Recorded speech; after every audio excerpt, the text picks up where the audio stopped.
Game of Thrones here on Scrumptious Unscripted. I am Kat. That is the good Sir Pappy, and we are discussing episode 4 of Game of Thrones season 6, entitled Book of the Stranger. Which I don't know why that title is relevant to this episode at all.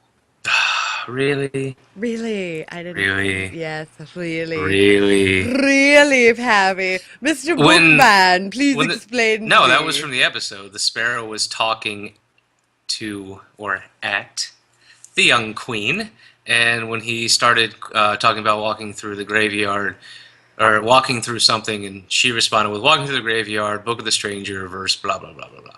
Oh, okay. Yeah, that was loud. You were probably still really excited from the earlier things in the episode, so let's get through that. For once, we didn't get fucking strangers crossing in the night. Ships in the night. Woo! Yep. And so finally, we have one and a half Starks. Two, whatever. We have more than one lonely Stark. Now we have two lonely Starks. Two Starks that can mope together. Yeah, like Castle Black. They're in mope. Jon Snow is definitely still in pure emo mode. Sansa at least wants to do something. Right? You done wronged me. Let's go get him. Yeah. And, I mean, that's really it for that. Like, it's just a little bit of brief emo time. Oh, yeah. And then the most awkward conversation. Yes, I believe I called it the awkward red onions. Or awkward reunions, if you wish. It was perfect, you know. Like, oh, yes, he admitted to killing them as I tortured him before I killed him. Yeah.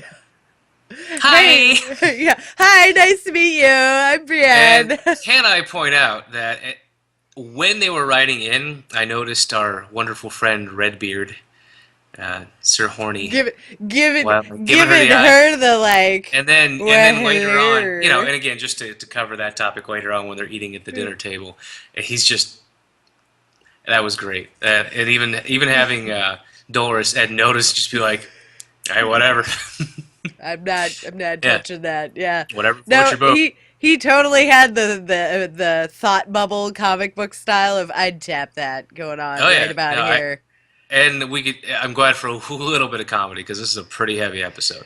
Yeah, it was. For a filler episode, which, let's be real, that's a filler episode, but man. We always have something big happen around episode 6, so we're filling up. And I was wrong on what's going to happen, but we'll hit that, you know, as we go.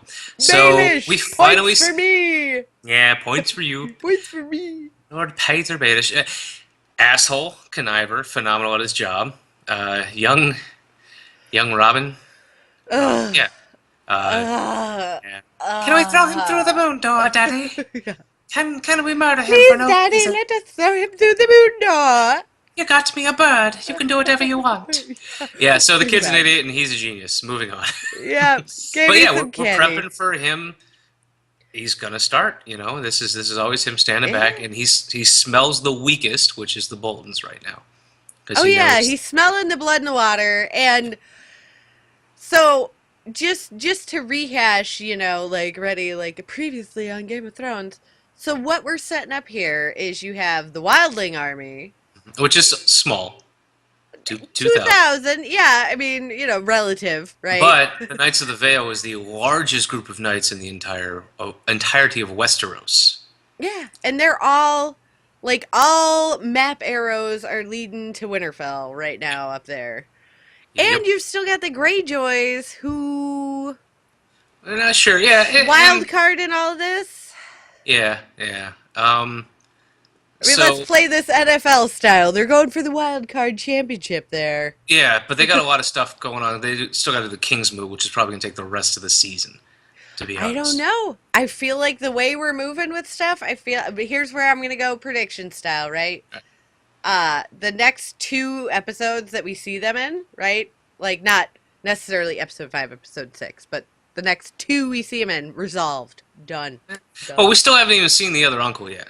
Remember, we still haven't even seen the priest, my favorite swearing man from Deadwood. So he hasn't even shown up, and he's supposed to play a pretty big part in the King's move. So, again, we'll see. I think it's going to take the whole season. You think it'll be two appearances, so there's another bet. Yep. But let's get down to Tyrion doing what Tyrion does and what he means well, but he's definitely out of his depth. Out of his And death. out of his depth, out of Yep. his depth. Yep. There's the P in there. And yeah, he doesn't really understand just how, from the politician standpoint, that's a good idea. You know, hey, why don't we find something that we can both agree on and work our way towards it? We'll propose an alternative because I guarantee you, no slavery doesn't mean no money because I'm from there. Yeah. But then, of course, there's these people around him who were former slaves, and they're like, "What? 7-year transition? What the Really? fuck, man?" Like, Really? That's the yeah. best you could do? So Really? he's in a tight spot. He's got to keep them loyal to him until the queen appears. With Drag her Mama. new. Yeah. Well, We'll get again, we'll get there. We'll get there. Yeah. We'll get But it's one of those, because honestly, like from the world of realism, Tyrion is doing the right thing and he's doing it geniusly. He Yeah. is bringing them into his trust. And yeah, I think that Missandei is right that he doesn't quite understand what he's getting into. But I think if given time, him and the spider can prep for it. But I do have a feeling when Dragon Mama gets back, she's just going to flip that fucking table over. But we'll get to it. So, Well, at the same point, keep them cordial, keep them friendly. Then she shows up. They think like, oh, but it's cool. We're all friends here. And then, boom. yeah. Yeah, and it'll be really interesting to see. The big question now is, will they set sail for Westeros by the end of season 6? That's a pretty Do you want to interesting. put your points on that?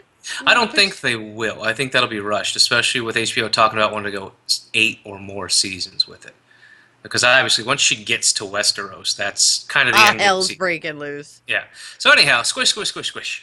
Squish, squish, squish, squish, You're squish, squish. So many squish sound effects. Squish. Yeah, it's interesting seeing that our boy he got found out. Yep. What's going on? T-virus man got found out with his virus. Yeah, but they're working together. They made a few mistakes. I like how the Dothraki were just like, you're not merchants. No. Yeah, like you two. Honestly, he probably just looked at their calluses and their getup and was like, fucking wine merchants don't have those kind of hands. They don't wear that Here kind of I shit. was just hoping that they'd be like, no, just make out with me a little bit. You're Don't walk right by. To be completely honest, I actually thought that would have been hilarious. It actually crossed my mind too at the time, like, Right? well, quick, let's hide in the doorway and make out while they pass by. And I'm like, but no, these are two warriors. This is Game of Thrones. That's not how this shit works. Would have been You're right. hilarious. Would have I know- been great. I know you would have shipped that straight out to the moon at that point. Yeah. Send that rocket ship to the moon and back. Oh, that would have been awesome. But oh Hey, well. and I like it. They were a little smart, if brutal. Hey, the stabbing wound's not a good thing. Okay. Squish, squish, squish. Yep, that's my notes for it. Squish, squish, squish. And then a little bit of preliminary there with our dragon mama. I've adopted your parlance now. I'm just going with that. Khaleesi. Rolling with my names. Yeah. But Dragon then we Mama. cut back to King's Landing, the Sparrow. The talk at me, I did like that. Yeah, she talks at me, and that's where Yeah. the book of the Stranger comes from, because she She talks at me. She reads to me. I mean, she reads at me. Yeah, I feel that's the perfect sum up for that. I want to call her a nun. I really do. It's the get up. Yeah, it is. It is. It's that version of a nun. Yeah. But damn, she's scary. I'm sure they have a name for her, and I'm sure it's like probably sister something. But scary as shit. That's what they call it. shame nun. They've named her Shame. before, but again, they've named every single minor character, so yeah. it is hard to keep up. Shame. But it was an interesting conversation, and then letting her see her brother in that situation and how he's pretty much given up, that kind of makes me wonder, okay, what's the Sparrow planning? Where's he trying to go with this? Right. Which flowed great, because as I'm thinking that, we get to Cersei talking to her son, and then being like,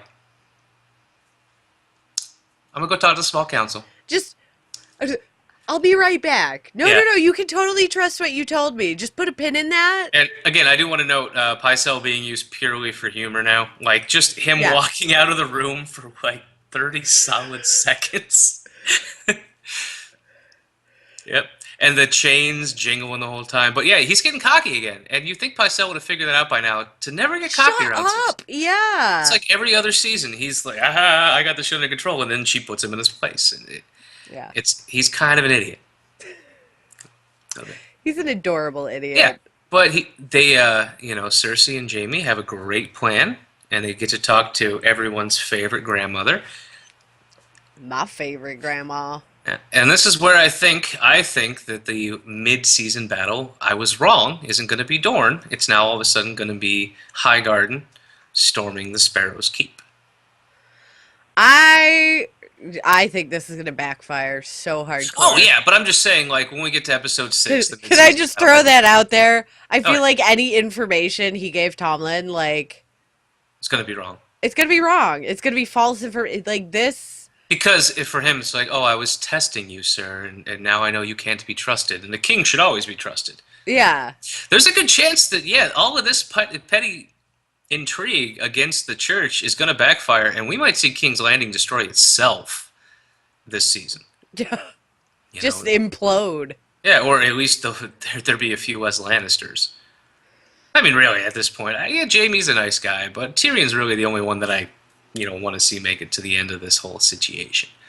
No, well, I don't know. I don't know. A new challenger has appeared in my Brienne ship. So I don't know. Jamie's on thin ice here. That's He's fair gotta enough. step up. He doesn't have the beard, big red. Right? He's not all covered in dirt anymore. I just He's too clean for you. yeah. You're too Like highfalutin. yeah. Give me a dirty red bearded He's man. too hoity-toity. I need some mud and some Well, grit. speaking of dirt, then we get to go to the Iron Islands and see what Reek is up to, and he's still working on that whole self-esteem thing, Yeah, well, it's hard when, I mean, God, him and Jamie should start a support group. Hey, right? man, what happened to you? Oh, they cut off my dick hand. What happened to you? They cut off my dick. Combined, we're just okay. You just want me to jerk you off, all right? Whatever. Yeah. I got off Just camera, of course. sad hand jobs off camera. Yep. Well, everything Reek does at this point is just sad. Yeah. But yeah, professing his support for his sister, wanting her to win the King's Moot. And I will point out, Mr. Book Me, this whole fucking episode's brand new. Ooh. None of this, because again, the last real thing left was little Arya, and she wasn't even in the episode. So No. I, I'm hoping we're seeing sand snakes next episode. I feel like I said that yeah, last time. you But did. You wanted them this episode. You thought. I'll take that. I'll take that half point. You thought that they were going to show up this episode, but yeah, there's a. Now we're seeing the Game of Thrones that we know. So much shit going on. You're literally like, you got to flip a coin to see who you're going to see because yeah. there are more people than there is episodes. I can almost guarantee you we're not going to see anything with Marine and Daenerys next episode. But it's been so hard this season because they've really tried to just Yeah, on 'cause there's that- everybody. but again, yeah, because with the Daenerys, with that they're just trying to set it up for the invasion eventually. So they got to kind of work that. And I'm glad with the Tyrion, I'm glad with the dragons, but yeah, we're still at least a season away because we got to get the dragons, figure them out, how to train them, who's riding them, and blah blah blah blah blah. Blah, blah, blah, blah, blah. Don't burn down the ship. You know. Yeah. Yeah. Speaking of Speaking of ships. yeah, No, we had a just really kidding. short one. No, well, I was going to go. Speaking of burning down things like my hopes and dreams, Oh. we get to see my favorite wildling, and she really does look like she's taking charge of this shit. And she's got, she knows what she wants to do, but she didn't account for the pure insanity that is a Bolton. Yeah. She lost that battle. I was really sad because, as I told you before we started recording, George R. R. Martin has publicly said that he loves her character and how strong they made her for the show, and he was looking at revising his plans for her in the books to reflect that. Hopefully he's also not planning on revising that specific incident, because I was sad. Those damn necks. They're so squishy. I feel like this is like the third thing I watched today where someone got stabbed in the neck. I really got to reevaluate my Sundays. Yeah. Your Sundays, you're doing it wrong. But doing it right are Khaleesi. I'm gonna let you. This is fire, so I'm gonna let you take it. Oh, Fuego, so it's my turn. Oh no, I thought it was great. I thought it was great. Again, I touch back. I feel like this has been my him ha. This is like my soundbite for the season. Facial expressions, people. That she was giving them straight up crazy face. just like, no, I'm listening to you, but okay, go on. We are going to rape you, and then our brothers are going to rape you, and then our horse is going to rape you. And if someone's standing there going like, and oh, and then what? Next, No, okay. no, continue. That means they've got a plan. You probably should have gotten the fuck up before. Yeah. Before she remembered that she was fireproof. Ooh. Now, I do take back what I said about the whole, proud of her for not doing nudity thing. I'm not ashamed of her for doing nudity, but okay, so she's doing nudity as well. I feel like there's a difference between, like, previously, I mean, she has been, like, head to toe. Yeah, no, but I do feel like the cameras lingered a little too long this time. The back and forth, like, here's the crowd. Here's my tits. It's that, they could have shown her walking out in silhouette, maybe done the, the waist up once, and then cut back and forth to, just here and above. But they kept going like, crowd, boobs, crowd, boobs. It's like, all right, I understand someone really likes filming her breasts. Okay, that's your thing. You got paid to do it. Good for you, but maybe you should have edited a little more. Yeah. It was gratuitous nudity. There's no getting around that. It was absolutely gratuitous. It proved its point on the first shot. Look, she's fucking fireproof, and now she's your king. Yep. She's your new Khaleesi. And honestly, again. Jorah's facial features looking at her was more poignant than her looking down on the crowd, for me. Yeah. Because he is just straight up like this is his god now. Like, this is not the woman he loves. This is not his Khaleesi. He worships her, and you can see it on his face.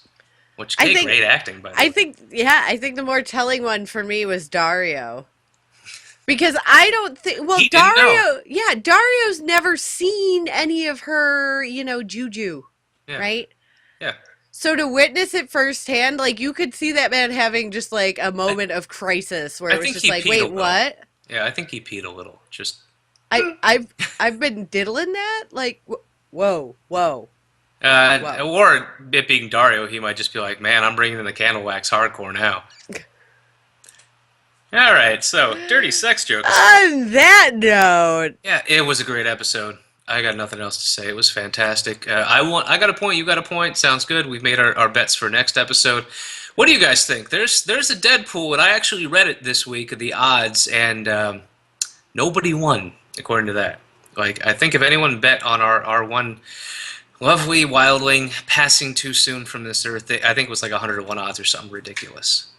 Wow. I'm gonna have to start looking into that. Yeah. So, what do you guys think? Who's gonna make it through the next episode? Who's not? Who are we not gonna see? I think we're gonna see another Bran flashback thing. We need some sand snakes in this mother. All right. So I think another backstory. You think some desert. Let's see who's right. Not even desert. Like, they're in King's Landing somewhere, aren't they? Like, that's where the boat was. They definitely stabbed a dude on a boat. Like, I'm on a boat and like. Yeah, no, I think he was just traveling around.